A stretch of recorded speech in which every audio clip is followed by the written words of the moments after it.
Salam sejahtera dan selamat petang dan terima kasih kepada para hadirin yang bersama dalam siri webinar yang dianjurkan oleh Kementerian Alam Sekitar dan Air bertajuk RMK12 Pelepasan Sifar Bersih Gas Rumah Kaca, Greenhouse Gas or better known as GHG dalam sektor air.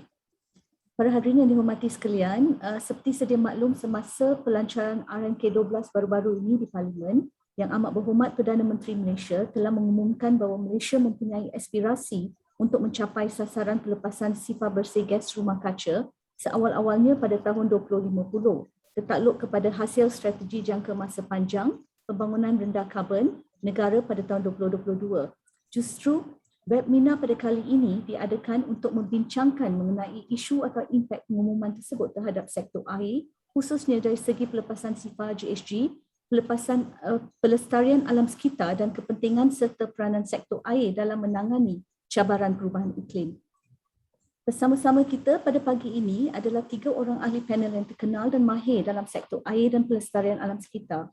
Pertama sekali, tidak lain tidak bukan, Yang Bahagia Datuk Seri Insinyur Dr. Zaini Ujang, Ketua Setiausaha Kementerian Alam Sekitar dan Air, kementerian yang bertanggungjawab bagi pengubalan dasar-dasar dan isu berkaitan alam sekitar, air dan perubahan iklim di peringkat kebangsaan.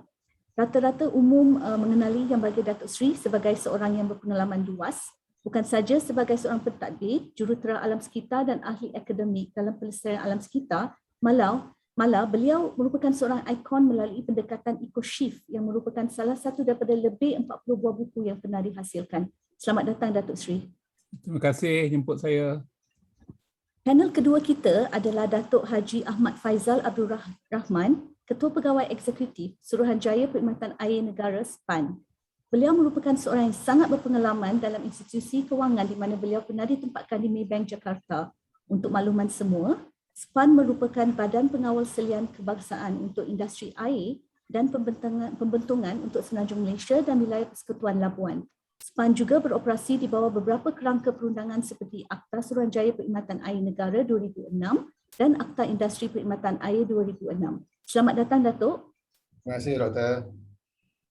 Panel ketiga pula adalah Yang Berusaha Insinyur Dr. Haji Muhammad Asari Daud. Beliau berpengalaman luas dalam bidang kejuruteraan di mana beliau pernah berkhidmat di beberapa negeri di Malaysia sebagai jurutera air daerah dan negeri sejak tahun 1984.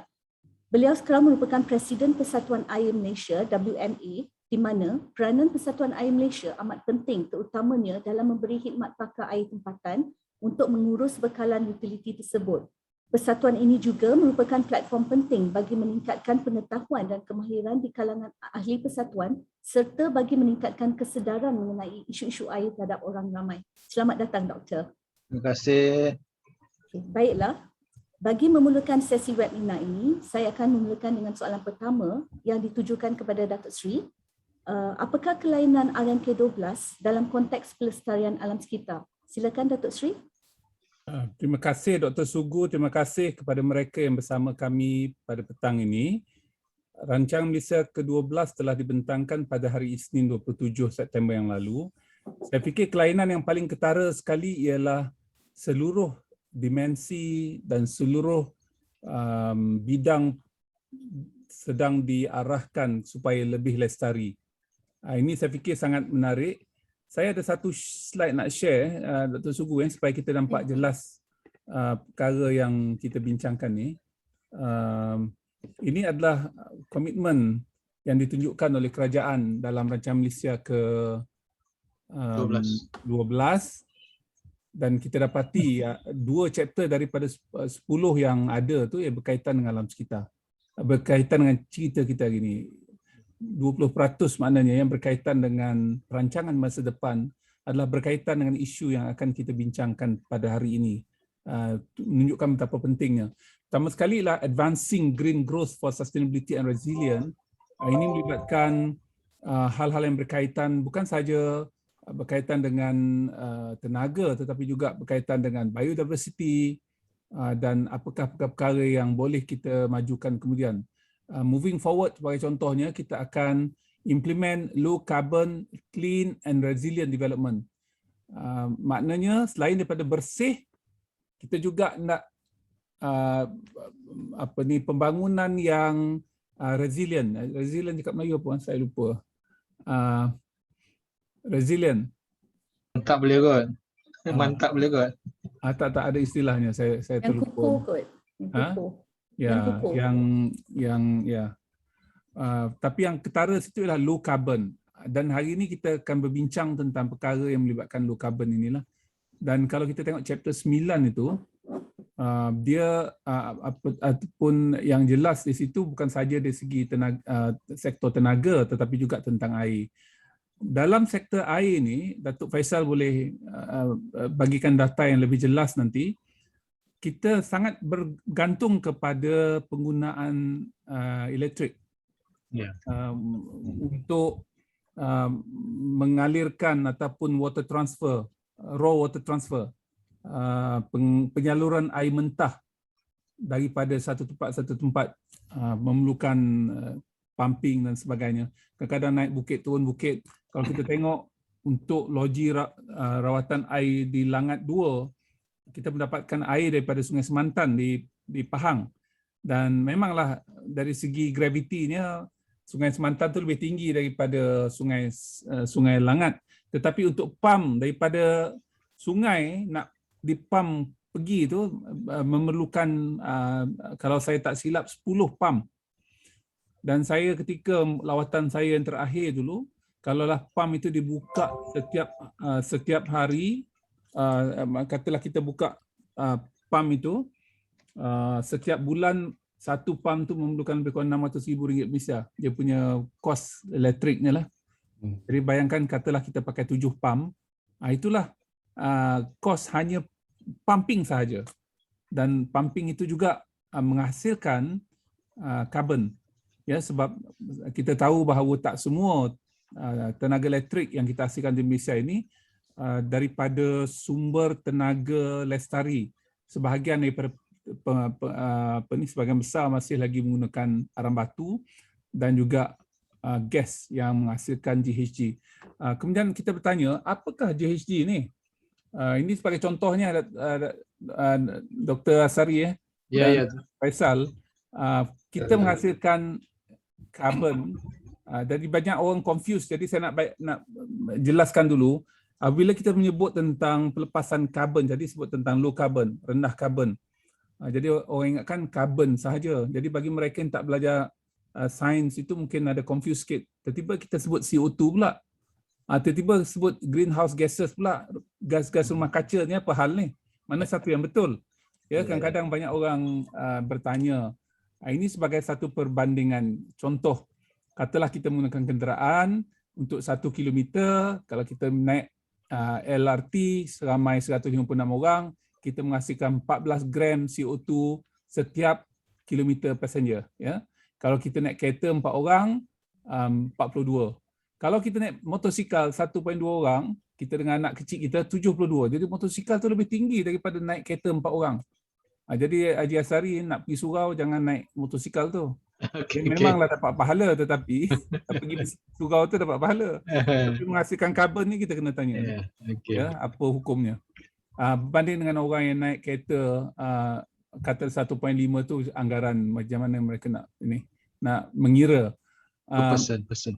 Hasilnya kita tengok GHG emission di Malaysia, kita dapati greenhouse gases ataupun gas-gas rumah kaca tu semakin meningkat. Kalau kita tengok yang di bahagian atas daripada angka kosong tu, GHG emission dalam gigagram CO2 equivalent pula. Ni apa hal ni? Tadi cerita pasal GHG, sekarang cerita pasal CO2, tadi cerita pasal carbon, ni CO2 equivalent pula. Nanti saya jelaskan. Kita nak basic understanding, sekurang-kurangnya kalau tak dapat apa pun hari ni, kita tahu sikit lah knowledge tentang apa yang kita cerita ni. Saya fikir saya perlu Dr. Sugu, kita perlu go on public education first before we talk about all this commitment. Ya, kita tengok di bahagian atas tu yang paling banyak sekali ialah tenaga. Tenaga itu yang dalam gambar oranye itu, dan tenaga ni pada 3 yang utama lah. Satu ialah daripada penjanaan tenaga elektrik. Kemudian yang kedua ialah melalui pengangkutan. Yang ketiga melalui oil and gas punya sektor. Itu menghasilkan kira-kira 80%. Selain daripada tu waste. Waste ni termasuk solid waste, hazardous waste, wastewater. Dalam konteks kita di sektor air, wastewater ni sama ada dalam bentuk pembentungan awam, sewerage ataupun dalam industrial wastewater. Itu yang biru tu, nampak besar komponennya. Kemudian kita ada land use and land use change and forestry emission. Bila kita tebang pokok disebabkan kita nak buat jalan raya, nak buat kawasan perumahan baru dan sebagainya, kita akan menghasilkan karbon disebabkan oleh proses untuk penghasilan tersebut. Pada masa yang sama kita akan mengurangkan land use and land use change and forestry yang di bawah tu. Yang di bawah tu ialah offsetting capability kita. Jadi kalau kita sebut tentang net zero ke apakah, kita akan nampak nanti kemudian. Yang lain tu ialah sektor agriculture pun menghasilkan karbon juga, GHG juga, khususnya methane dan sebagainya lah. Jadi yang merah tu, line merah tu adalah kita punya jumlah karbon yang terhasil. Sebelum tahun 2004 kita memang net negatif. Ya, kita net negatif kecuali pada tahun 94. Saya fikir 94 ni kita banner Putrajaya dan sebagainya, masa tu banyak pembangunan di sana dan kawasan ada 2-3 highway baru dan sebagainya. Ya, jadi ini cara kita melihat. Kalau kita tengok dari segi gambarannya yang macam ni, GHG inventory kita.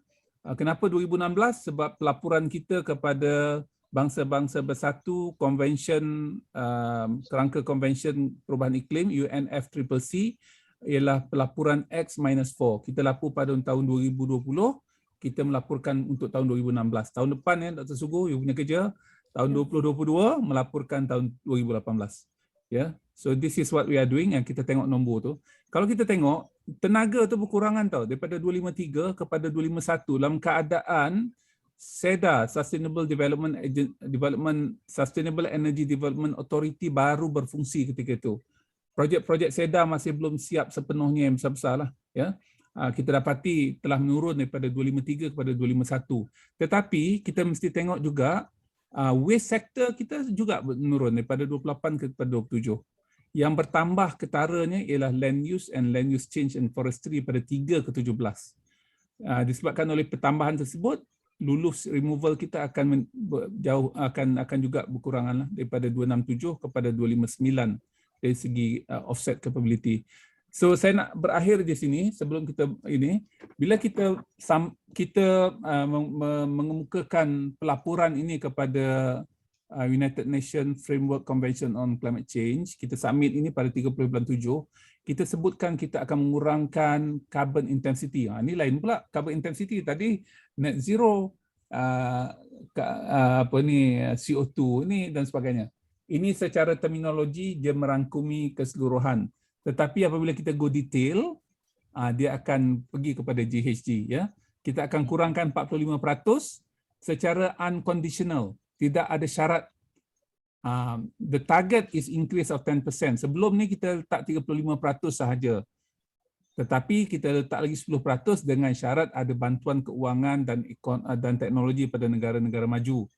Kita buang syarat itulah, sebab tanpa syarat itu pun kita boleh dapat sebagai bantuan juga sebagai negara yang menganggotai Perjanjian Paris sebagai non-Annex 1 country.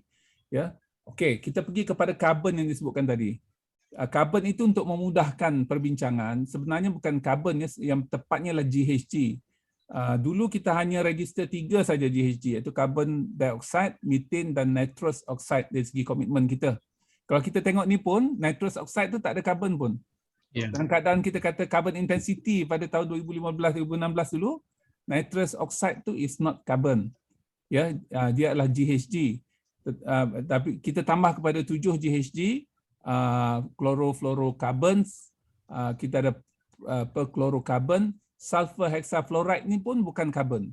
It's not carbon based. Dia tak ada C kat situ. Nitrogen trifluoride, NF3. Jadi maknanya istilah yang lebih tepat kita gunakan ialah GHG gases lah, ataupun gas-gas rumah kaca. Ini ada satu cara untuk kita kira ni.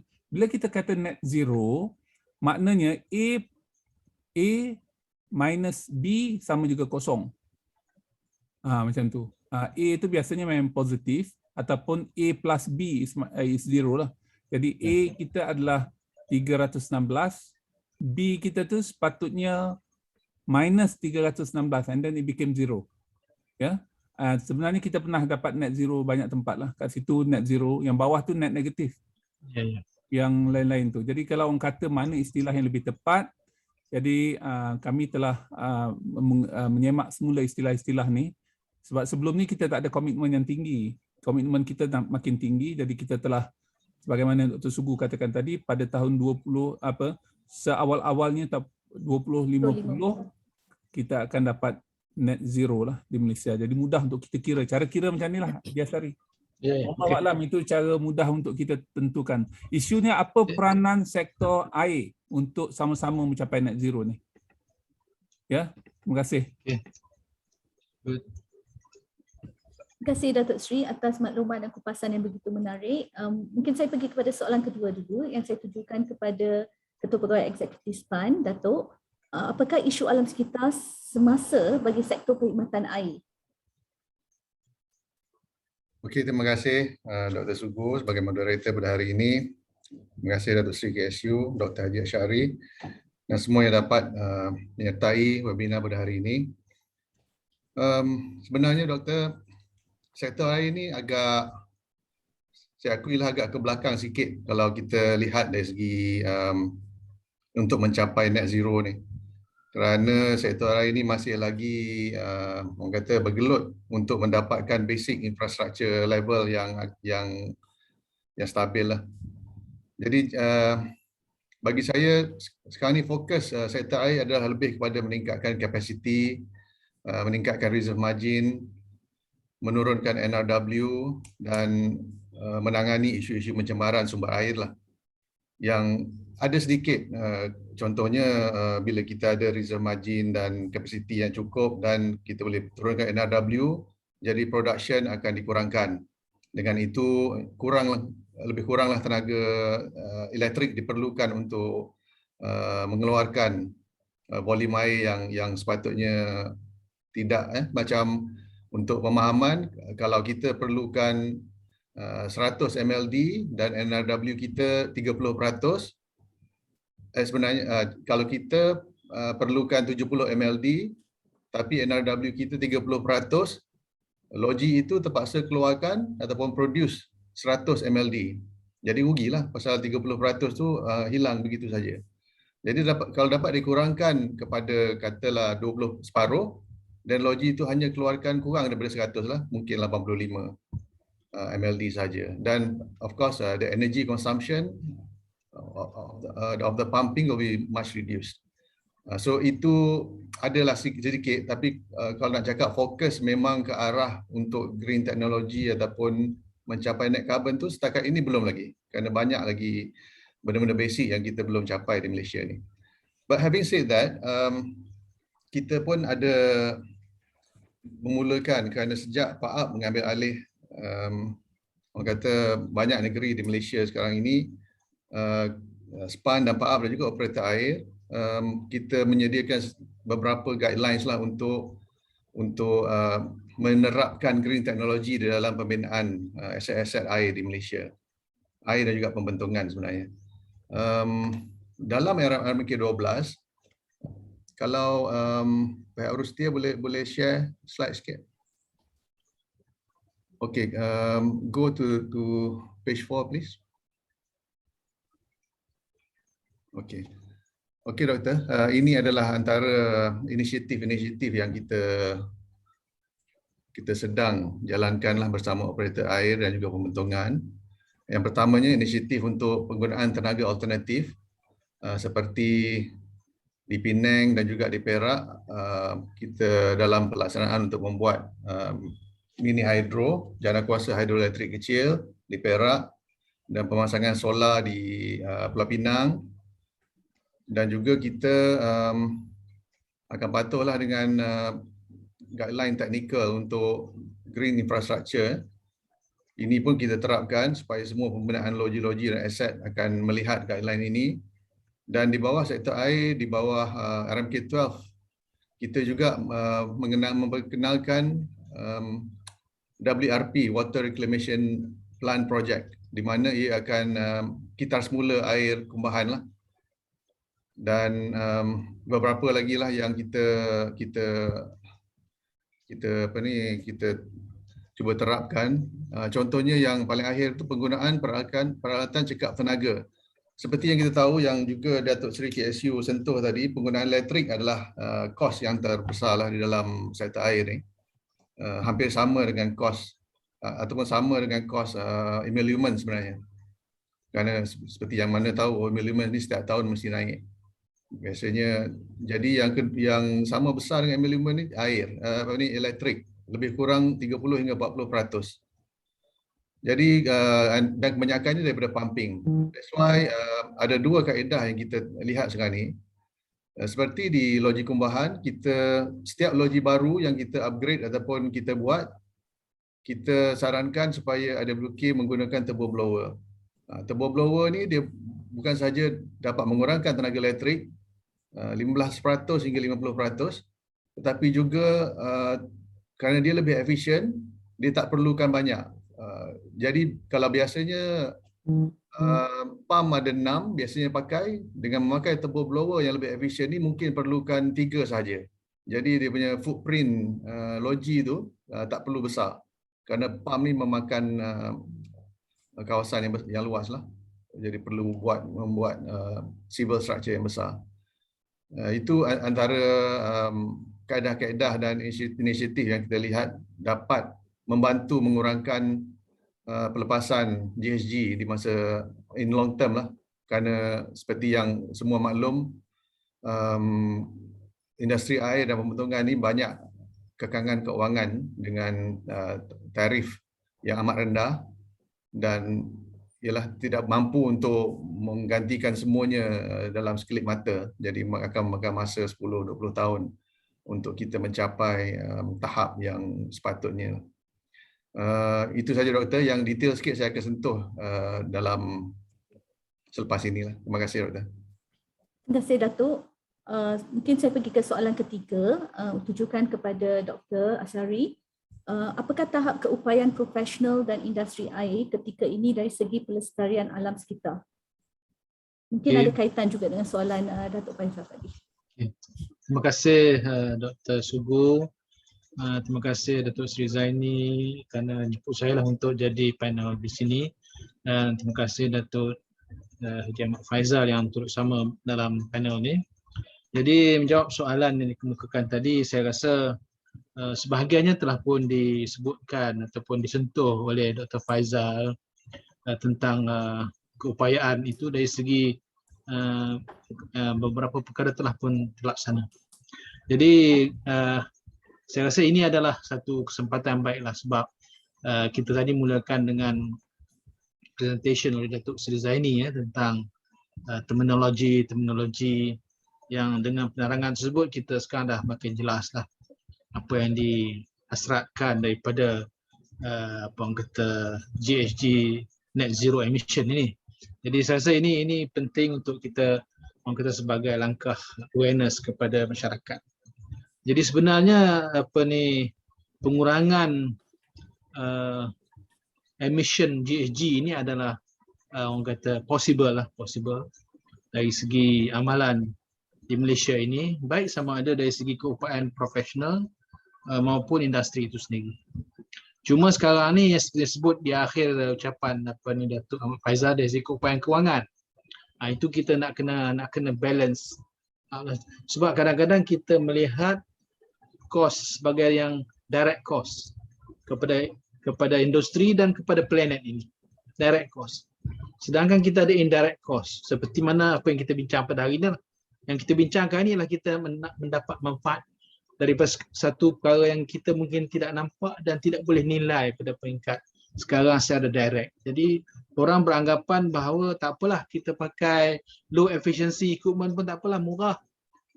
Tapi kita sebenarnya menggunakan lebih tenaga, kita emit more GHG. Sama ada di situ ataupun di sumbernya, di power plant dan sebagainya. Jadi rata-rata di Malaysia lah, saya dapati kita punya efficiency of equipment ada amat rendah sekali. amat rendah. You can go to as low as 40%, as low as 40% in terms of orang kata power utilization. And power is the most orang kata dari segi harga kepada kita punya industri. Jadi kita menggunakan peralatan yang murah dengan kos yang operasi yang tinggi sebab alat itu tidak efisien, dan pada masa yang sama we emit more carbon, more GHG emission dari segi apa yang berlaku di sumber mungkin. Jadi saya rasa we have to sometimes balance out. Di sini mungkin SPAN punya peranan lah untuk orang kata meningkatkan industri ini dari segi macam mana kita nak menggalakkan mengadakan satu cara. I think kita pernah bincang tentang orang kata energy efficient ataupun water efficient. Jadi ini lebih kepada energy efficient lah dalam hal ni. Mana kita menggunakan peralatan-peralatan yang efisiensi tinggi yang saya rasa masih lagi baru kita nak pelopori. Jadi kita masih membenarkan peralatan-peralatan yang efisiensinya kita memang boleh jangkakan tidak akan melebihi 70%. Begitu. Jadi saya rasa dari segi keupayaan industri dan keupayaan profesional itu ada untuk kita melaksanakan apa yang dikatakan sebagai better zero net, towards zero net GHG emission. Satu perkara lagi yang patut kita beri perhatian adalah kesediaan untuk kita terlibat dalam circular economy itu sendiri. Jadi kadang-kadang terdapat juga kecenderungan, saya dapat itu Sri dan juga Datuk Faizal juga pengurusi bahawa kita suka tukar baru, buat baru. So buat baru ni sebenarnya we are creating more waste, and waste is always associated with higher GHG lah emission sebab dia nak lupuskan dan sebagainya. Sedangkan dia sebenarnya masih ada lagi upaya untuk digunakan. Saya tak mau tunjuk contoh lah, tapi saya telah melalui dan telah melihat lah bagaimana peralatan-peralatan yang masih boleh digunakan terus dia kata ni kita dispose. So kita sekarang berhadapan dengan disposal cost yang agak tinggi di Malaysia, the disposal cost. Because kita dispose benda pun at no cost, tapi kita telah orang kata melupuskan dari segi penggunaannya. Jadi ini pun patut kita kaji jugalah kalau kita nak lihat. Dia bukan sekadar hanya nak menyusahkan pihak orang kata operator, tapi sebenarnya dia akan mengajar kita untuk tidak membazir. Dan saya sebenarnya sebab saya buat research pun untuk Sri tahu rehabilitation and refurbishment. Mana saya memang cenderung kepada menggunakan apa-apa yang masih ada nilai itu untuk ditingkatkan lagi penggunaannya, dan ini adalah sebenarnya untuk mengurangkan jugalah dari segi GHG emission. Dan juga kita harus melihat bahawa kalau sekiranya kita tidak mengambil berat tentang orang kata para profesional tidak mengambil berat dari segi reuse, recycle ini, kita juga akan berhadapan dengan depleting resources. Contohnya penggunaan di dalam hotel-hotel yang mana kita boleh recycle, reuse. Dan saya pujilah IWK Air Selangor kerana telah mengorak langkah. Mungkin ada Melaka pun saya sedang mencuba WRP Water Reclamation Plant.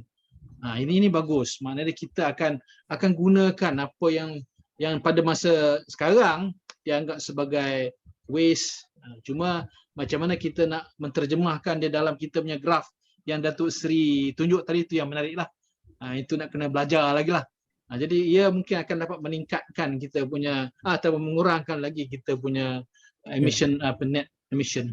Jadi sekadar itulah sebagai permulaan kepada perbincangan boleh kita. saya tambah sikit Haji Asari ni. Ya tu sih. Haji Asari, saya fikir MWA dan syarikat-syarikat ataupun perunding-perunding air ni, kita kena buat baseline study lah tentang GHG kita dalam sektor air ni. Ya, tu sih. Ya, ini yang dibuat oleh banyak syarikat sekarang ni. Sebelum mereka kata nak kurangkan GHG tu, kita kena tahu berapa. Dan nanti kita akan tentukan standardnya, Datuk Faisal. Measurement method. Ya, di peringkat antarabangsa, apakah standard yang digunakan GHG per cubic meter of water produced contohnya. Ya, GHG of mungkin cubic meter tu tak tulis MLD lah, MLD produced. Ataupun MLD delivered. Jadi lebih senang meter cube. Dia lebih Meter cube. ada Ya. meter cube. Mana dia satu meter cube tu banyak mana energi you guna. Tak dia bukan energi je. Dia sampai Ya. ke ujung, sampai Ke ujung. pengguna. Sampai ke pengguna exactly. Ya, ya. Jadi kita kena Tu yang buat tu study boleh. tu. Boleh Jadi tu. minta MWA dan rakan-rakan kongsi MWA ni Ya, ya. cadangkan kepada Dr. Sugu lah. Dr. Sugu mudah untuk kita buat pelaporan nanti Dr. Sugu. Menarik tu. Saya sokong sangatlah. Dan SPAN cari standardnya apa yang negara lain buat. Saya ingat di Eropah dah ada untuk wastewater dan water supply berapa. Sebab itulah galakkan di Eropah tu dia tak suka long distance water tunneling ni. Dia mesti kecil-kecil aja. Kawasan contohnya kalau di Denmark tu katalah Bangi, air tu daripada Bangi dapat daripada Bangi. Dia ambil ekstrak air itu daripada mana-mana untuk kegunaan situ sahaja. Jadi tak adalah dia akan transfer ke Ceras, transfer ke Putrajaya. Putrajaya ambil pula air dekat kawasan Putrajaya. Ini kita tengok konsep di Rhine River ataupun di tempat-tempat lain. Sama ada dia ambil direct daripada sungai ataupun daripada bawah.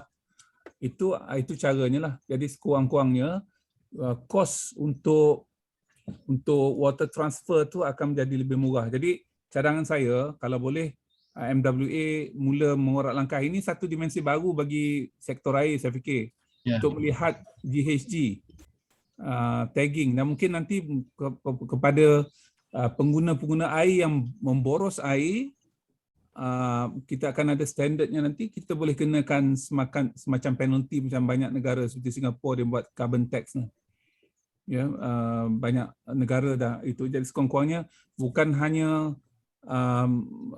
dia tidak mengenakan penalti kepada lebih guna air, tetapi dia gunakan penalti kepada pelepasan gas-gas rumah kaca.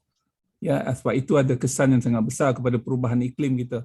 Sekarang ni pun saya tak tahu lah tempat lain dekat rumah saya ni tengah hujan ke. Ya tadi ya dah saya fikir dah sebulan lah kita berada dalam musim sejuk di Lembah Kelang. Disebabkan oleh perubahan iklim dan perubahan iklim ini disebabkan oleh pelepasan gas-gas rumah kaca yang meningkatkan suhu bumi. Ya, tu sih saya rasa tu cadangan yang menarik dan insyaAllah lah kita akan take up with SPAN on this. Sebab bagi saya memang perkara ni relevan lah. Maknanya dia kajian kita dah buat dari segi katalah berapa banyak, saya ingat SPAN pun ada mengeluarkan maklumat tu mana dari segi berapa banyak secara umumnya per meter cube energi itu ada. Cuma sekarang yang lebih telitinya adalah logi ini berapa meter. Jadi itu yang akan membezakan di antara sistem yang melepaskan orang kata inverted comma lah, saya ini tidak suka cakap direct benda yang saya tak boleh nampak. Saya kata inverted comma GHG gases tu banding dengan logi-logi yang lain. So dia kena tengok macam saya sebut tadi, ada tu saya sebut kalau yang mana dibekalkan daripada Kuantan itu ada daripada Kuantan, daripada Pahang itu mungkin seperti dia menggunakan lebih tenaga. Seperti ya, saya tidak kata ya, sebab dia mungkin menggunakan pump yang efisien berbanding dengan ada tempat lain yang mungkin tak sejauh tu tapi dia tak efisien. Dia sebenarnya melepaskan GHG yang lebih tinggi berbanding dengan yang lebih jauh. Jadi kita kena tengok tu detail tu. Dan dia tanpa kajian benda tu tidak akan dapat diceritakan. Sebab kita kena ada baseline study lah. Ya Sri, saya setuju lah. Kita mungkin Datuk Ahmad Faizal ada respon, boleh bantu. Saya sikit lah. Sebenarnya kita memang ada membuat sedikit study, cuma seperti yang maklum lah, untuk dapatkan data-data yang agak detail daripada semua operator ni agak susah. Jadi operator-operator yang kita dapat tu adalah kita dapat data dan Dr. Syari. Cuma kalau saya boleh share, logi air kita di Malaysia ni lebih daripada 300 dan logi kumbahan lebih daripada 7,000 termasuk private system lah. Jadi dan kebanyakannya especially dua-duanya lah sebenarnya, log air dan kumbahan kebanyakannya dibuat sebelum tahun 90-an dan 80-an. Yang kumbahan ni ada yang sampai daripada 70-an pun ada. Jadi pastinya kita tahu memang tak efisien lah. Jadi kita dah lihat. Sebenarnya kumbahan ni menggunakan lebih banyak tenaga sebenarnya. Tapi kita dah, seperti yang saya share tadi, kita dah slowly cubalah untuk upgrade kepada pam-pam dan juga sistem-sistem yang lebih canggih dan juga lebih efisien. Sebagai contohnya, SPAN telah mengeluarkan dana untuk IWK meningkatkan keupayaan di 644 loji, di mana kebanyakannya penukaran pam ataupun blower yang lebih efisien. Tapi kalau kita lihat, ini 160 juta akan memakan masa 3 tahun untuk IWK menambah baik 644 loji. And it's not even 10% of the total loji in Malaysia. Katalah 10%. Kalau kita buat ni every 3 years, 10% we can upgrade. Kalau 7,000, 30 tahun tak habis lagi. Maknanya macam tu. So we can, if we want to upgrade all 7,000 at the same time, it will cost hundreds of billions, and nobody can do that. So itulah, kita faham the need for all these things, but we have to do it in phases lah. But whatever it is, alhamdulillah kita dah boleh orang kata cubalah. This is the first major upgrading done before 644 loji at the same time. Jadi doktor, kita tengah cuba ni nak efisiensi industri ni, tapi costnya dan resources required are very very high lah. Dr. Sugu, Ya, Dr. Sugu nak tambah sikit lah boleh. sebelum lupa ni pasal penggunaan tenaga yang banyak di kedua-dua loji air dan juga loji kumbahan ya. Saya sebenarnya telah orang kata IWK ada buat satu pilot study lah. Saya ingat menarik study ni, di mana mereka menggunakan kaedah, mungkin Datuk Seri tolong bagi orang kata apa ni pandangan, menggunakan biological process untuk orang kata proses aeration yang mana pada lazimnya menggunakan tenaga elektrik. So ni in one way bagi saya lah, dia mengurangkan pelepasan GHG sebab dia menggunakan bahan-bahan yang natural ataupun bioproses. Jadi saya rasa ini adalah perkembangan yang pada peringkat pilot, tapi saya rasa kalau ianya orang kata dilaksanakan di banyak tempat lagi, ianya bukan saja berlaku penjimatan dari segi kos tenaga elektrik sebab dia boleh replace dan juga boleh mengurangkan penggunaan elektrik. Dia ada orang kata net profit lah, bahasa Omega ni, net profit. Dan juga pada masa yang sama, I think they will give a good in my opinion lah, good in terms of there will be reduction of carbon emission. Okay, minta. Okay. Ya. Mungkin soalan yang berkaitan, perbincangan yang amat menarik. Ada persoalan mengenai adakah dengan sumber air sungai tercemar memerlukan tenaga yang lebih untuk memproses air bersih. So ada kaitan dengan perbincangan tadi. Okey.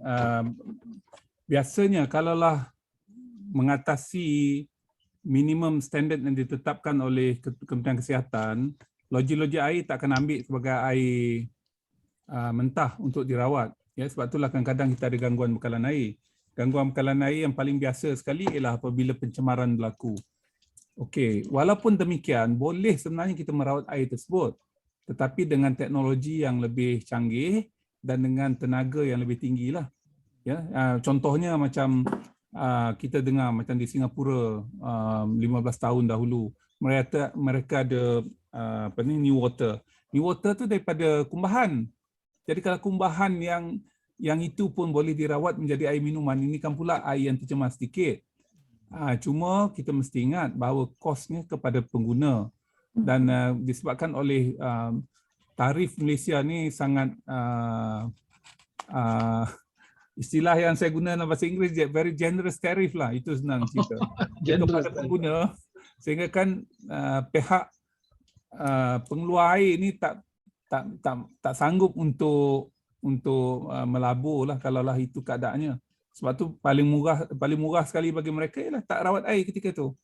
Dan sebaik-baiknya macam tu ya, kalau kita tengok tempat-tempat di mana airnya sangat berkualiti tinggi, contohnya macam kawasan di sekitar Rian yang menghadapi masalah baru ni.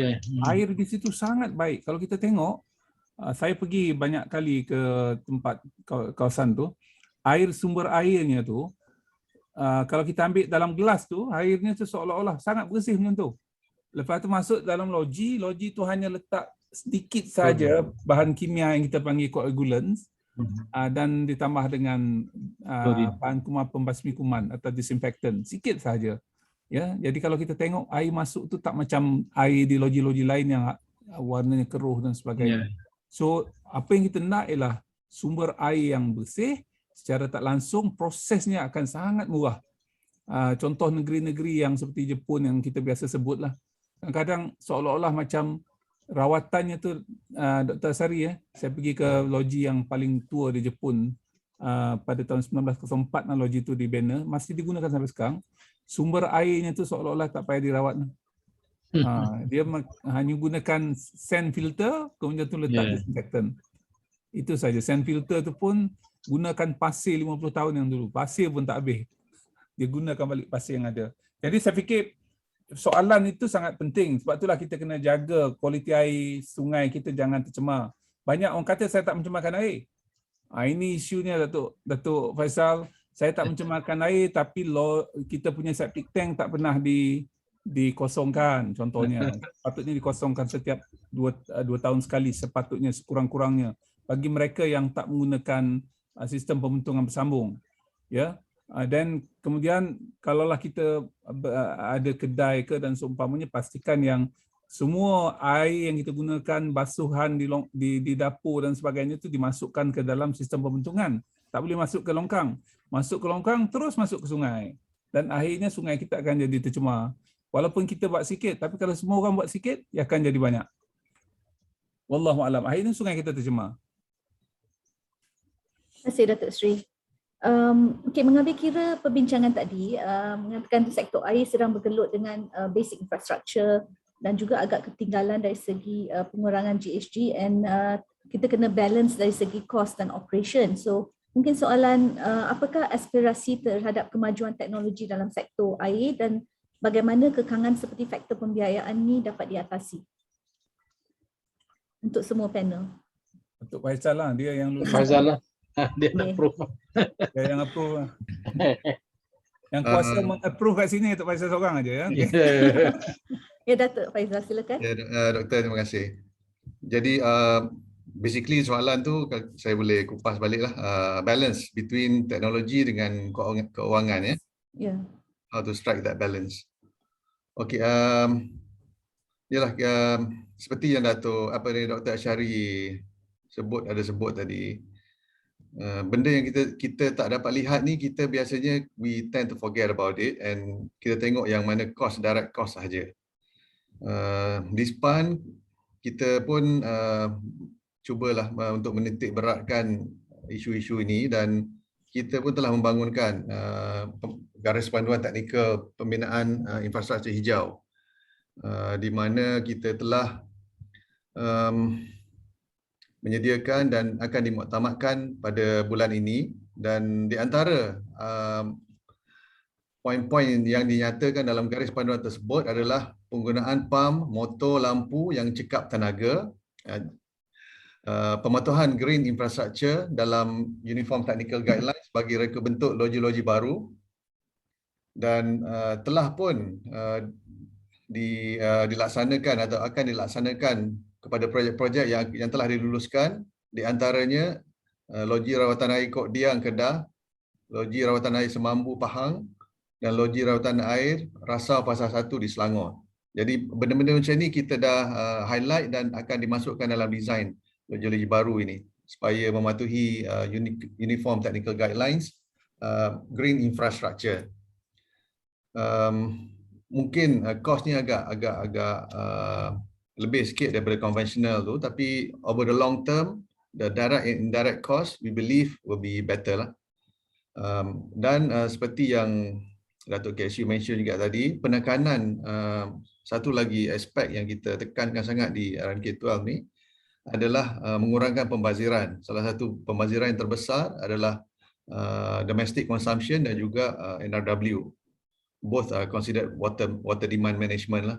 Jadi sekarang kita bukan saja fokus kepada water supply management, which is to build more loji, to build more capacity, reserve margin, but we also equally focus on water demand management, di mana kita ingin kurangkan NRW dan kurangkan LCD, liter consumption per day, per capita.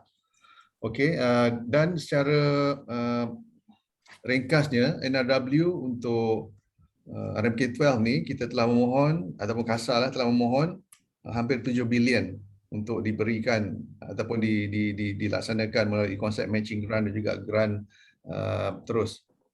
Dan untuk LCD ini adalah di bawah SPAN, kita memperkenalkan beberapa lagi produk-produk check-up air, termasuklah mesin basuh.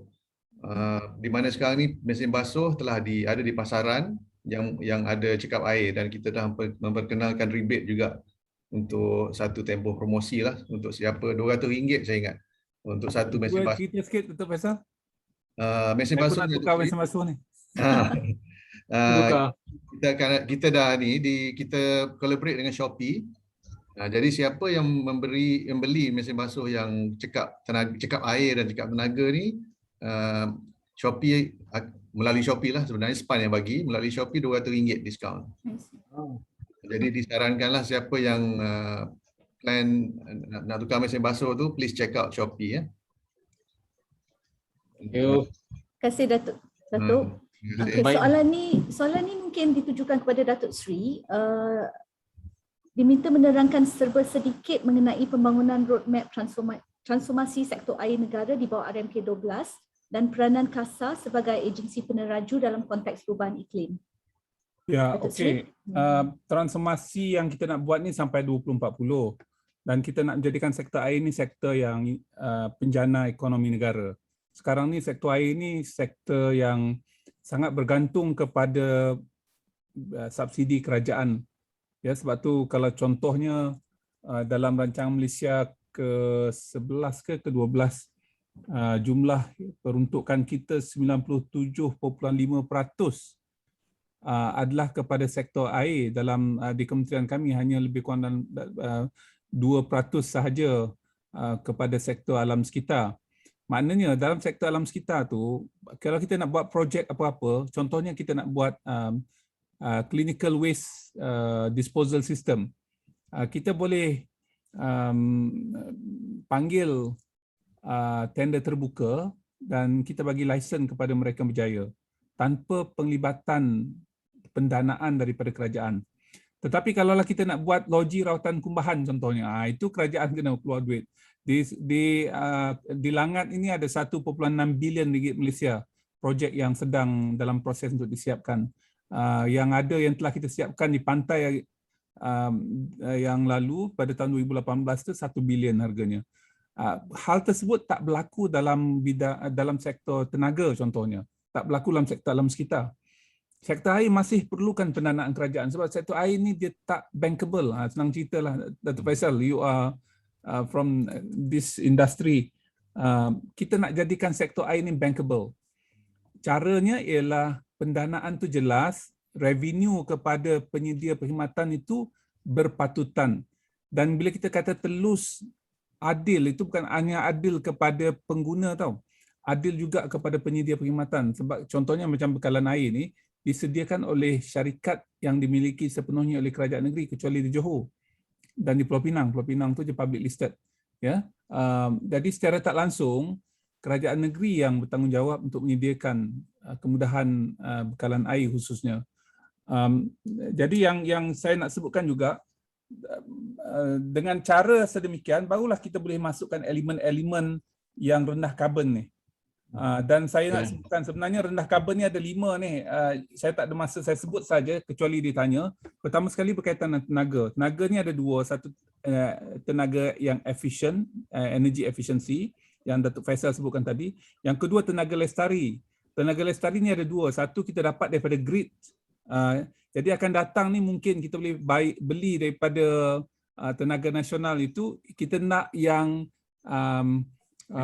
green energy sahaja. Dan green energy ini sebab kita dah banyak green energy dalam sistem kita sekarang ni, dibayar dengan harga yang sedikit ada tambahan kos. Tetapi dalam laporan kita ESG, Environment, Social and Governance, untuk syarikat-syarikat memerlukan, dia membeli tenaga hijau.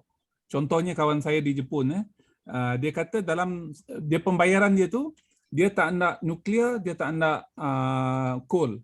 Jadi dia hanya beli tenaga apa saja elektrik yang sampai ke rumah dia tu mestilah daripada angin dan daripada solar.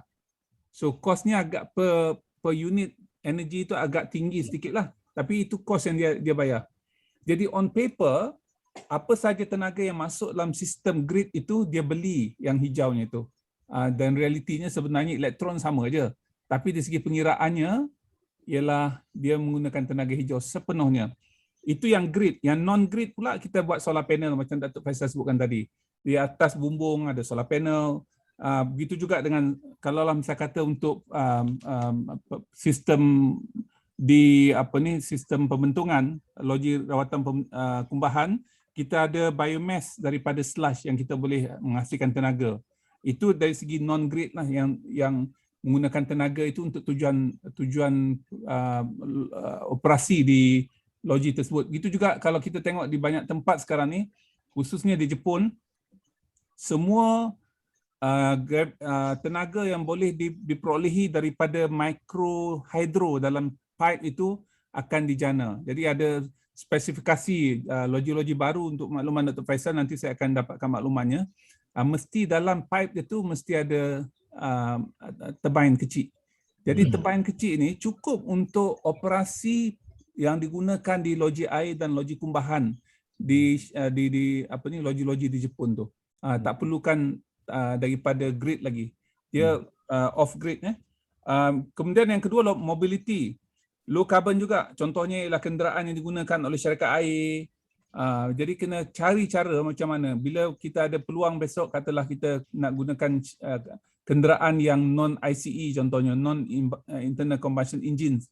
Jadi kena bagi priority secara tak langsung, kita akan dapat mengurangkan dari segi mobility. Kemudian circular economy. Ini yang disebutkan tadi, WRP, Water Reclamation Plant, air tebus guna oleh IWK dengan syarikat air Selangor. Begitu juga yang akan kita banner di banyak tempat lah, termasuk Johor Bahru dan Melaka. Kemudian residu air itu perlu dijadikan sesuatu yang boleh digunakan, contohnya bahan binaan. Ya.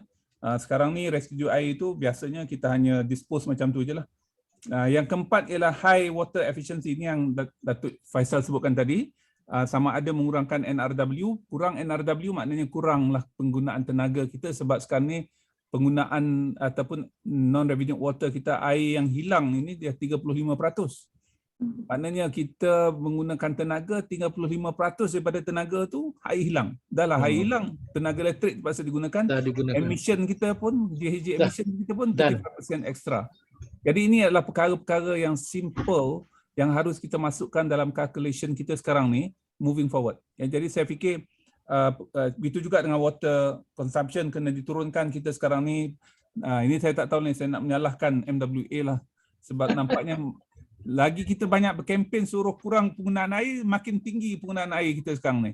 Dulu penggunaan air kita 232. Dulu ada satu study yang dibuat, itu tak termasuk Sabah Sarawak tau. Jadi bila kita masuk Sabah Sarawak jadi 230 lah lebih kurang, ya.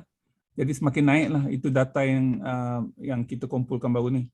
Dan yang terakhir, yang kelima, offsetting. Kalau kita tak boleh buat apa-apa, kita offset, tanam pokok. Ya, tanam pokok ini sepanjang denai yang kita akan buat nanti, secara tak langsung kita jadi net zero. Itu caranya lah, saya fikir yang doable. Terima kasih Datuk Sri. Satu soalan yang agak menarik juga, mungkin untuk Dr. Asari. Isu-isu air yang sering diketengahkan adalah berkaitan kepada gangguan bekalan gatrik. Amat jarang diperkatakan dari sudut carbon footprint. Apakah langkah yang boleh dibuat untuk meningkatkan pengetahuan dan kesedaran awam? Dr. Asari? Okay, terima kasih Dr. Sugu di atas soalan tu.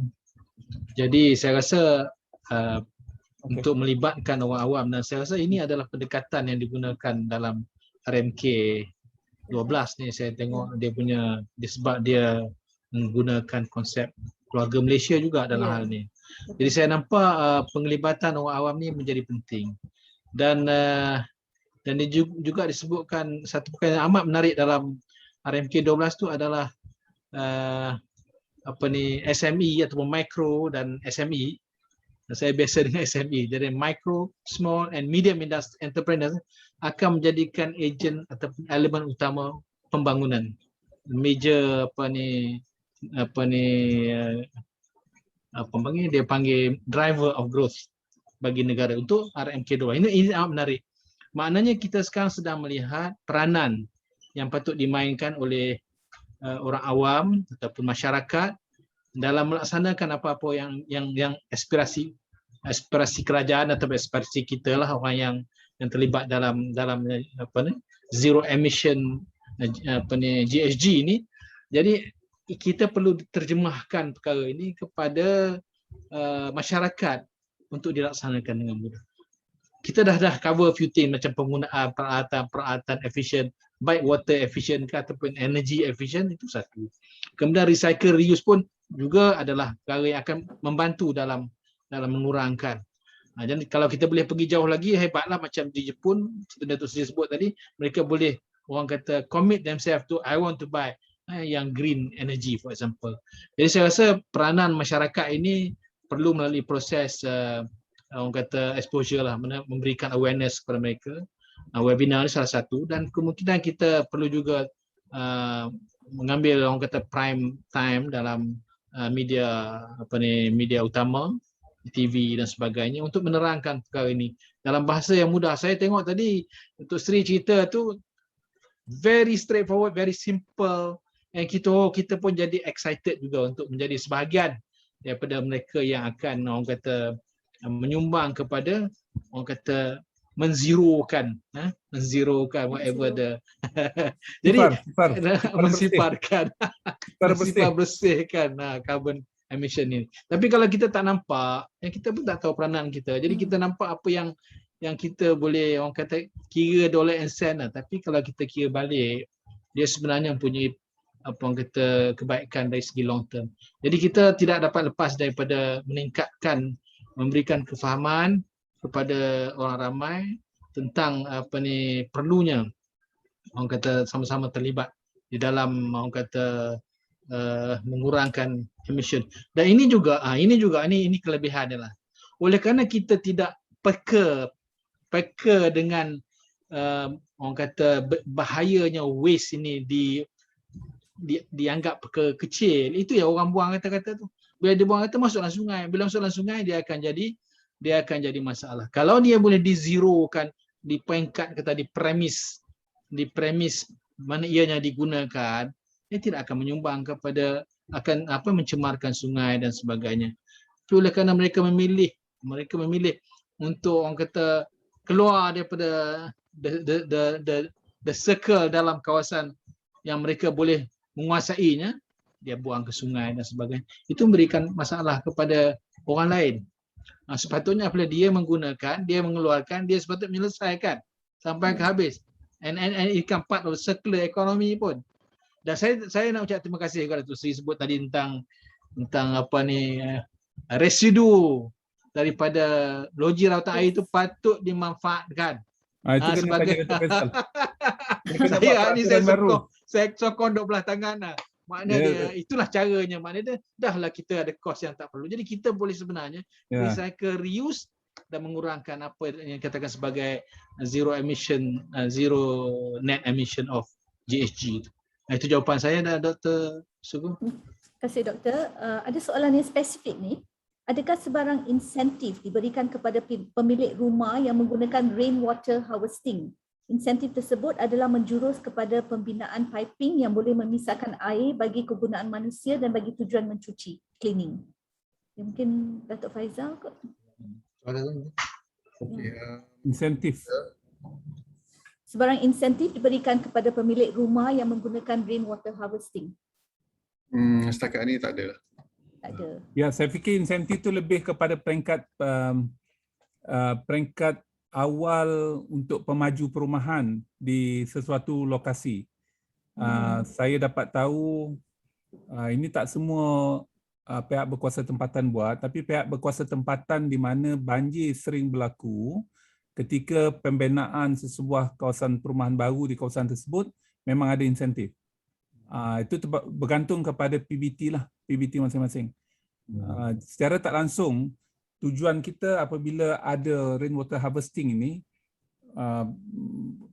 air itu sebahagian, assuming kita keluarkan 10% daripada air itu daripada kawasan tersebut. Dan 10% itu menentukan banjir tak banjir. Ya, dan itulah calculation yang ada dalam sebuah kawasan. Dan biasanya pihak pemaju kena bincang dengan pihak berkuasa tempatan secara spesifik. Kalau tidak, kita terpaksa buat lebih besar longkang.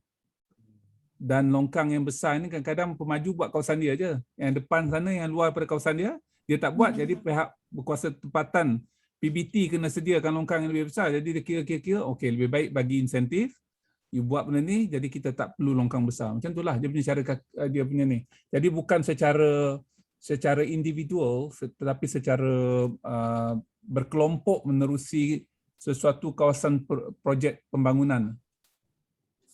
Ya, terima kasih Datuk Seri. I think tadi ada pernyataan daripada Datuk Faizal tentang operator logi air kan.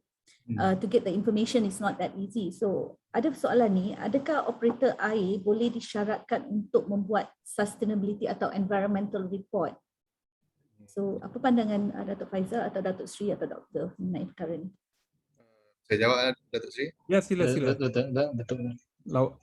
Dia sebenarnya bukanlah isu willingness to share ke apa ni, pasal ikut undang-undang memang perlu share lah. Tapi kebanyakan seperti yang maklum, air ni agak teknikal, jadi setiap setiap titik air tu perlu melalui certain flow meters, kena ada data gathering, SCADA, this and that. Jadi ada operator air ni yang tak mampu untuk maintain benda-benda macam tu lah. Jadi itu maksud saya. Jadi data, the integrity of data yang terdapat tu kadang-kadang nampak macam tak berapa logik. Bila kita check balik, rupanya setengah flow meter dah tak berfungsi, setengah monitoring sistem dah tak berfungsi. So, macam tu. Jadi bila kita nak buat benchmarking ataupun kajian, tak susah. Kerana dia integrity tu dah lari, Datuk Seri. Ya, kita ada lebih 300 logi. Tak semua logi ni besar. Kita jangan ceritalah tentang SSP 1 yang ini berapa MLD ni? 1000 1000 Hampir 1000. 1000 dah sekarang. 1000 dah. Tapi ada juga yang 1.5 MLD. Ada banyak. Ya, yang dikendalikan oleh mereka. Saya tak tahulah apa kelayakan petugas kat situ, tapi kalau 1000 ni ramailah engineer kat situ. Saya fikir at least 10 orang ada kat situ engineer. Kerja hari-hari mungkin dalam 30-40 orang yang jaga komputer dan sebagainya, buat tugas-tugas pelaporan dan sebagainya. Tapi kalaulah 1.5 MLD tu, logi kecil pada rumah saya, itu mungkin ada 2 orang yang bekerja. Seorang tukang switch off, masukkan chemical, seorang lagi tu mungkin tukang buat pelaporan ringkas, ya.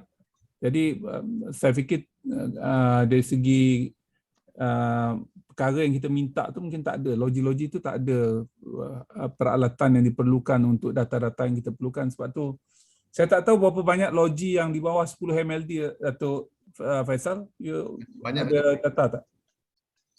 Data sekarang tak ada, tapi macam di Pahang, loginya dalam dekat 80 logi, at least saya rasa 70 di bawah 50.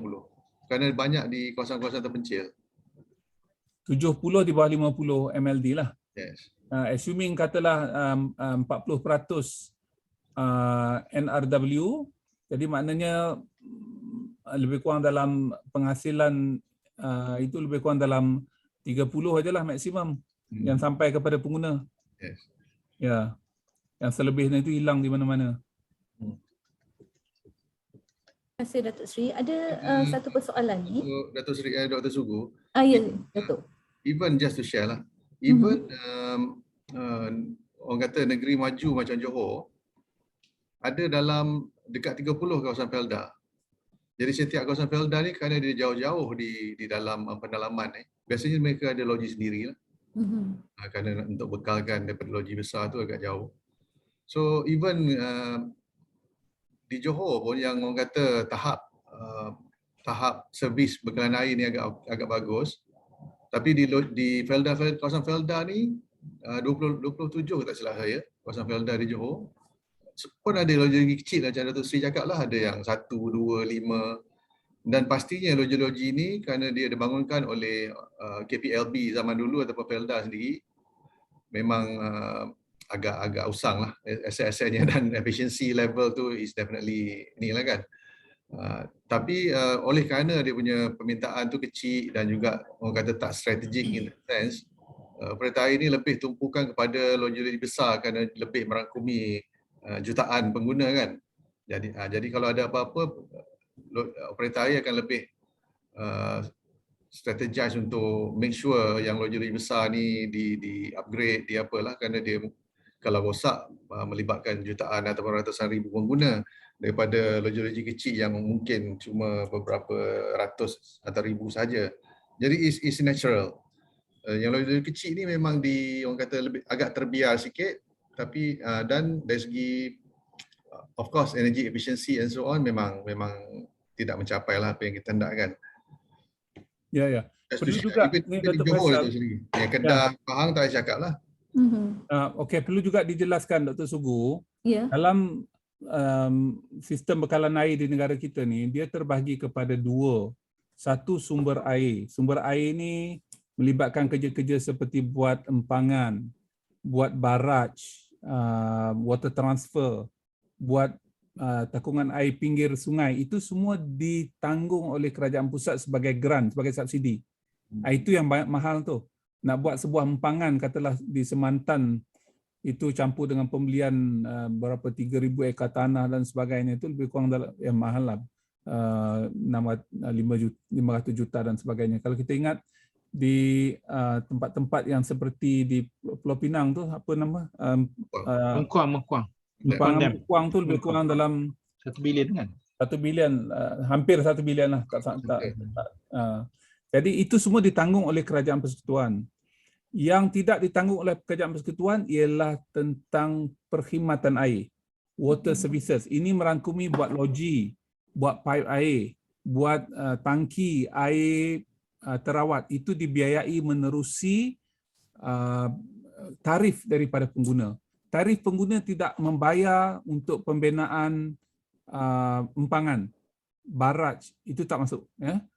Hanya kepada yang 3 perkara tadilah, loji, pipe, saluran, kemudian tu dia punya takungan air untuk kalau kita tengok kawasan perumahan tu ada yang besar dan sebagainya, itu syarikat air kena buat. Ya. Dan ini yang menjadi isunya sebab tarif yang diterima oleh mereka ni tak membenarkan mereka untuk mendapat pendanaan seterusnya. Sebab mereka kena bayar. Dan instead of pergi kepada bank sekarang ni, mereka boleh pergi kepada Perbadanan Pengurusan Aset Air Berhad, PAAP, yang dimiliki sepenuhnya oleh Kementerian Keuangan, yang memberikan pinjaman jangka panjang, 45 tahun bayar. Ya. Jadi secara tak langsung taklah membebankan. Isunya, walaupun 45 tahun bayar, walaupun bayar sikit, dia orang pinjam, katalah pinjam 1 bilion, 45 tahun tu tak banyak, tapi dari masa ke masa dia kena tambah. Jadi akhirnya bukan 1 bilion pinjaman tu. Untuk bayar yang lebih banyak lagi, dia mesti syarikat-syarikat air perlu berdaya maju dari segi keuangan. Ya, itu isunya. Jadi bila kita menyebut tentang syarikat-syarikat air ataupun kalau di luar bandar itu dapat pendanaan daripada Kementerian Luar Bandar, Kementerian Pembangunan Luar Bandar, itu grant. Contohnya kawasan-kawasan terpencil, itu grant juga. Ya, jadi banyak grant sebenarnya. Sebab tu saya fikir, saya sebutkan pada awal tadi, sektor air ini tidak bankable. Kalau kita nak buat apa-apa, mesti nombor satu yang kepala pemikir seperti ataupun ahli pengurus air ini ialah cari dana daripada kerajaan dulu menerusi rancangan Malaysia ke-12 ke, ke-13 ke, ke-14 ke. Sebab tu dalam kita punya transformasi air itu, kita nak pastikan yang syarikat-syarikat air ini berdaya maju. Sebab bila mereka berdaya maju, mereka boleh ganti pipe-pipe tu, tak adalah 35% non-revenant water dia. Ya, sekarang ni nak ganti pipe pun dia kira-kira tak menguntungkan. Lebih baik air itu dibuang begitu berbanding dengan buat pipe baru, recover duit daripada penghasilan air yang kita perolehi daripada pipe-pipe baru tersebut. Itu lebih tidak economical, ya. Ini isu dilemanya. Untuk Sri, mungkin soalan ini juga berjurus kepada tarif. Sekiranya negara perlu mengurangkan GHG daripada sektor air, adakah ini akan meningkatkan tarif sedia ada? Saya fikir tarif ini tak banyak negara, banyak negeri dah tak di review, disemak semula. Di Pahang 38 tahun tidak disemak semula. 38 tahun. Ya, tak ada benda yang 38 tahun sama. Saya ingat masa 38 tahun dulu saya beli nasi lemak 20 sen je. Sekarang ni tak ada dah nasi lemak 20 sen, paling murah pun RM1 saya kata. RM1 ya. Ya. Saya ingat dululah masa saya 38 tahun lebih muda. Sekarang ni muda lagi lah, tapi 38 tahun dulu saya ingat saya beli nasi lemak boleh 20 sen lagi. Mungkin saya boleh tambah sikit itu juga nak komen soalan yang sebelum tu mengenai dengan apa ni kawasan-kawasan macam Felda dan sebagainya. Dia berkaitan juga tentang tarif ni. Maknanya kita sepatutnya seperti mana cadangan Datuk Seri memang terbaiklah, maknanya dia membuat kajian dari segi orang kata the efficiency of kalau dalam konteks the emission of GHG dalam konteks setiap meter cube tu. Dan macam kawasan Felda yang Datuk Faizal sebut tadi, dia kawasan terpencil. It's a decentralized system. Very inefficient. The word is inefficient. Jangan kata efficient. Inefficient. Tidak efficient. Sebab dia memang sistem dia macam-macam nak cerita lah. Yang tu biar kita buat kajian, kita assess dan kita nilai. Tapi kita nak lihat sebab Datuk Seri juga mention tentang the transfer cost yang agak mahal. Tapi kalau kita rationalize dia, kita nak tengok adakah betul ataupun adakah sebenarnya kita menyediakan sistem yang efisien itu akan menyebabkan walaupun ada little bit in terms of power being used, tapi dari segi keseluruhannya ianya lebih orang kata greener approach. Itu pun perlu pada satu kajian tentang GHG emission ni pada operasi loji lautan dan juga operasi ini Datuk Faisal, ini menarik ya. Saya pernah pergi ke satu tempat di Jerman. Sebuah loji air yang sangat sederhana lah, saya fikir lebih kurang dalam 20 mld lebih kurang macam tu, ya. Tapi di situ dia ada ahli sains, ada water scientist, itu ada PhD, ya. 20 mld loji 20 mld, ada makmal yang canggih, yang maknanya seorang yang ada kelayakan PhD bertugas di situ. Dan ini sangat menarik bagi saya lah. Kita kalau 20 mld, kalau kita cek di Malaysia ni, siapa yang jaga loji itu? Mungkin orang yang berkelulus, saya tak mengatakan berkelulusan rendah itu tidak baik. Saya kata mungkin keupayaan kita untuk membayar gaji hanya kepada mereka yang mungkin ada diploma ataupun ada SPM aja untuk loji yang 20 mld ni. Boleh ceklah dengan syarikat-syarikat air negeri. Bayangkan tempat tu, dia punya water chemist dia ada PhD, kemudian tu engineer dia 3 orang ke 4 orang. Dia duduk kat situ. Ada makmal sendiri tu sih. Ada makmal sendiri 20 mld. Dan satu ketika dulu saya pergi ke loji kumbahan yang menggunakan membran di Korea. Dan saya sangat terperanjat lah sebab loji itu kecil ya. Loji itu lebih kurang dalam 100,000 PE. 100 population, equivalent dia ada lebih kurang dalam 16 orang engineer. 16 orang engineer ya yang duduk kat situ, yang saya masa saya pergi tu mereka buat calculation, optimize pump ini dan sentiasa bekerja di depan komputer. Sebab saya tangkap gambar tu, saya balik tunjukkan kepada IWK, tunjuk macam ni. Dia punya engineer ni mesti duduk depan komputer tengok evaluation tentang time different perubahan loji, pump loji dan sebagainya di masa ke semasa. Saya datang ke situ, mereka bekerja lah, bukan mereka action bekerja. Memang semua orang duduk memerhatikan pergerakan loji tersebut.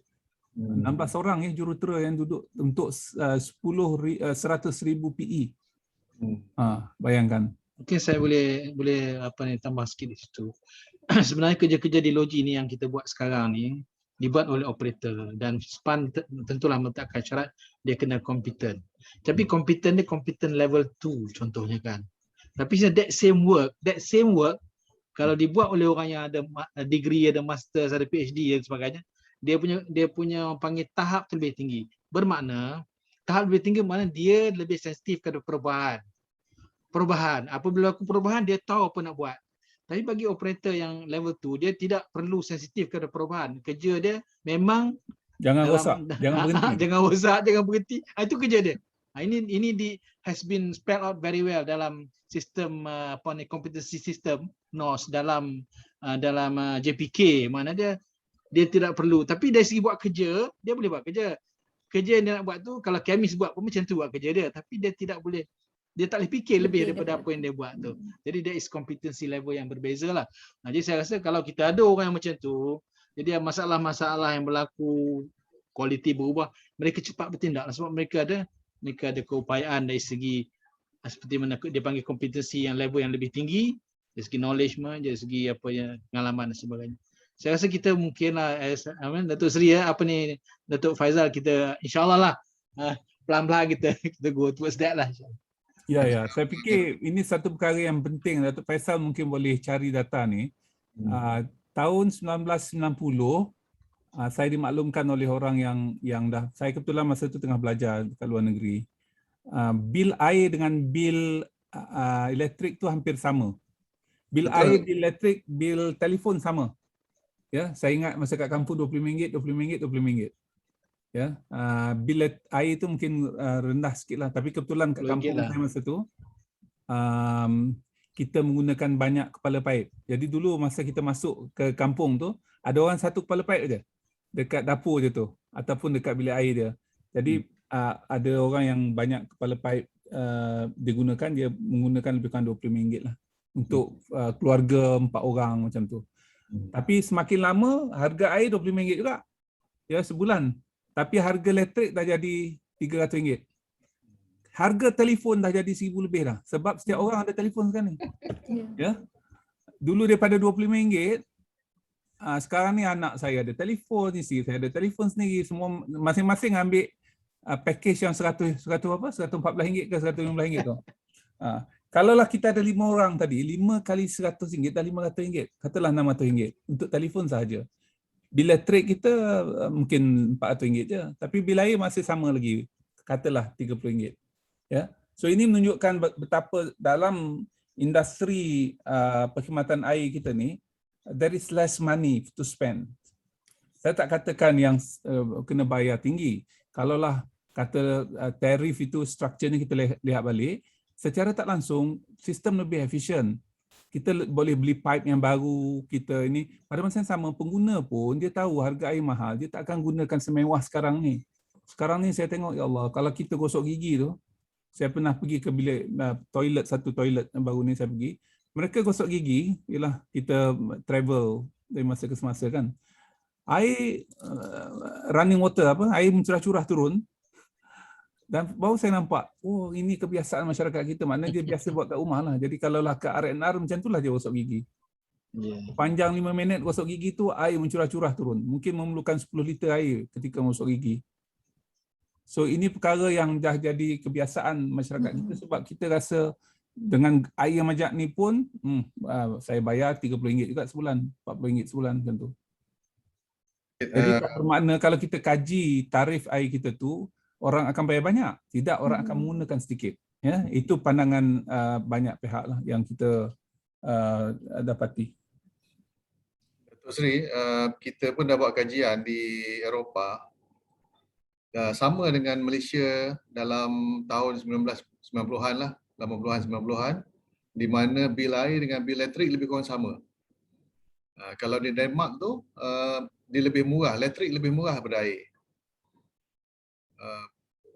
Overall on average. Jadi betul lah Datuk Seri cakap tu, Malaysia dulu pun sama semua, tapi entah macam mana industri air ni ketinggalan lah, dan industri elektrik ni probably due to privatization of IPPs lah in the 80s.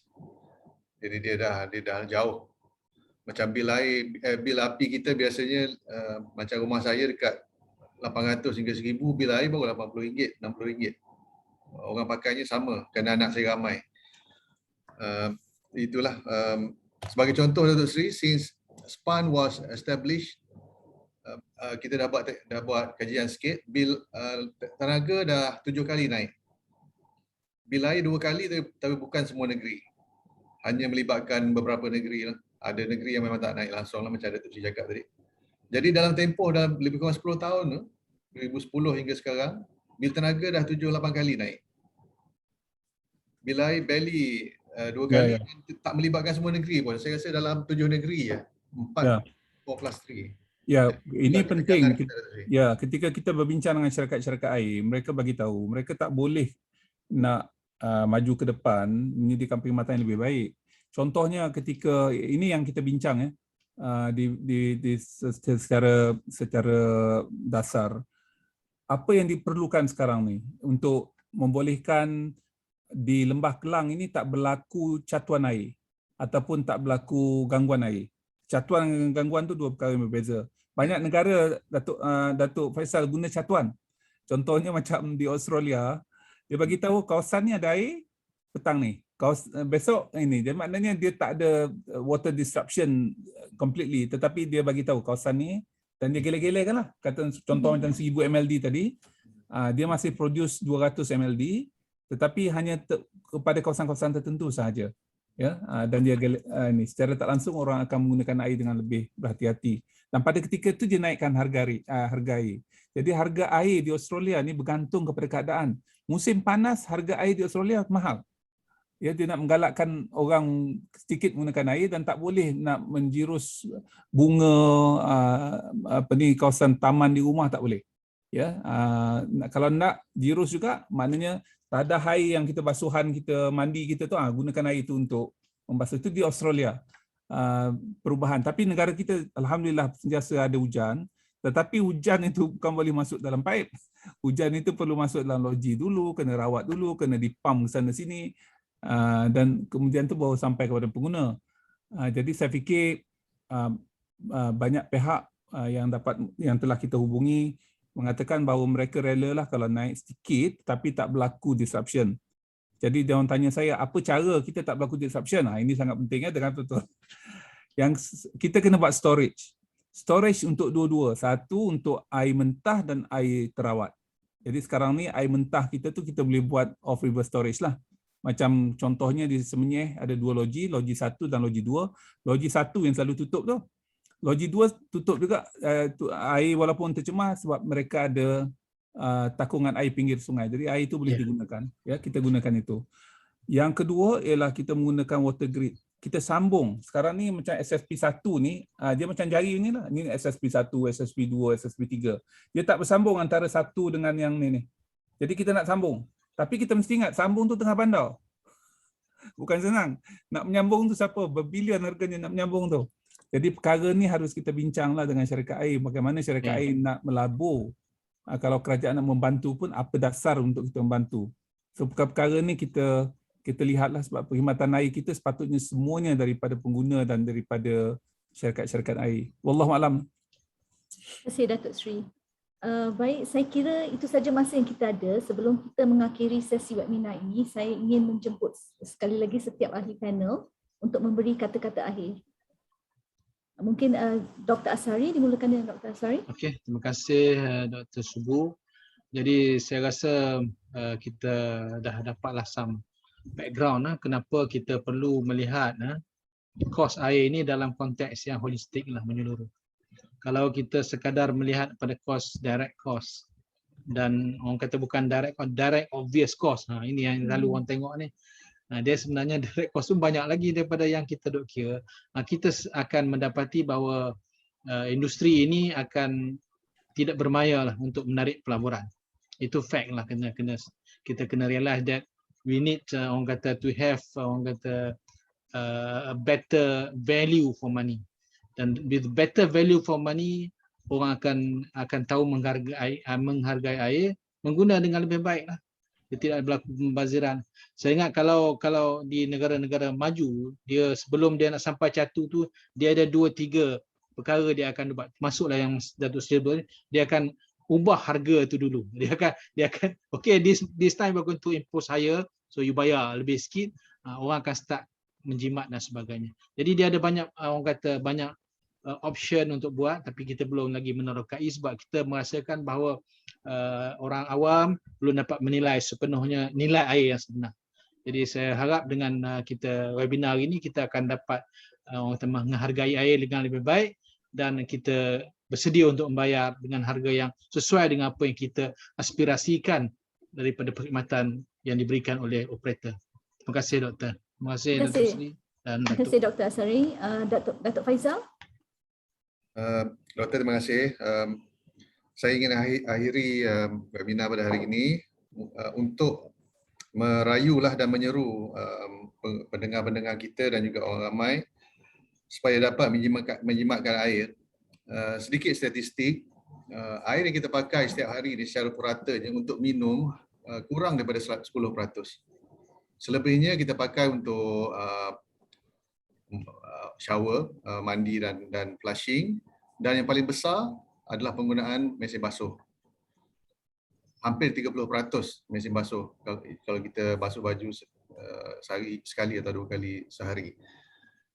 Jadi saya rasa amat perlulah konsep rainwater harvesting di premis ataupun rumah masing-masing, dan juga bila menggunakan air untuk penggunaan di luar rumah, cuci kereta ataupun siram pokok dan sebagainya, cuci longkang, gunalah air yang bukan air bersih, air minum. Kerana sebenarnya air minum tu tak banyak, 10% saja daripada penggunaan air kita purata. Kalau susah nak buat rainwater harvesting yang agak canggih, makan ni 2-3 ribu, saya rasa beli satu tong 50 gallon pun tak lebih daripada RM200 saya ingat. Letak kat tepi rumah tu, bila hujan dia akan takung air dan bolehlah pakai air itu untuk penggunaan luar.